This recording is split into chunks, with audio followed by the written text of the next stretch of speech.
Serikali ya shirikisho la Marekani imefungwa rasmi kuanzia leo saa 12:01 asubuhi ya Jumatano baada ya mapendekezo ya vyama vya Republican na Democratic ya kufadhili serikali kushindikana bungeni saa za mwisho. Shughuli za kifedha za serikali zimekwisha baada ya bajeti inayoungwa mkono na Democratic ambayo ingehakikisha upanuzi wa ruzuku za huduma za afya chini ya Affordable Care Act na kuondoa kupunguzwa kwa Medicaid kushindikana. Vilevile, mpango wa muda mfupi wa Republican wa kufadhili serikali kwa wiki 7 pia haukupitishwa.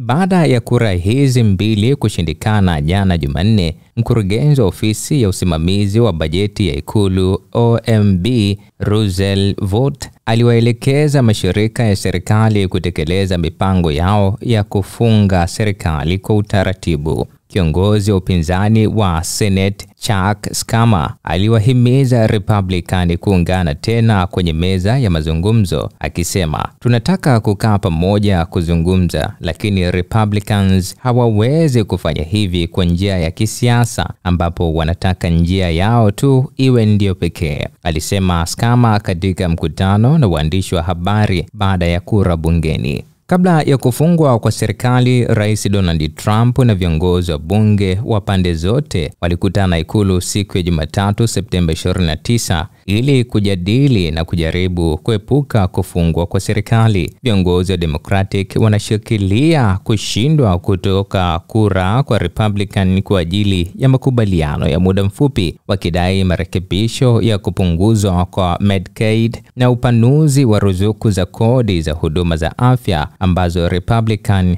hawataki kugusa. Tangu mwaka wa kifedha wa 1977 kumekuwa na vipindi 20 vya kupunguzwa kwa fedha za serikali, baadhi kwa siku moja tu. Kufungwa kwa serikali Jumatano ya leo kumekuwa kipindi cha 21. Kufungwa kwa serikali kwa muda mrefu zaidi kulikuwa Disemba 2018 wakati wa muhula wa kwanza wa Trump kwa siku 35. Wakati huo wafanyakazi wa serikali walilazimika kwenda kwenye benki za chakula na baadhi ya wafanyakazi muhimu walilazimika kuripoti kazini bila malipo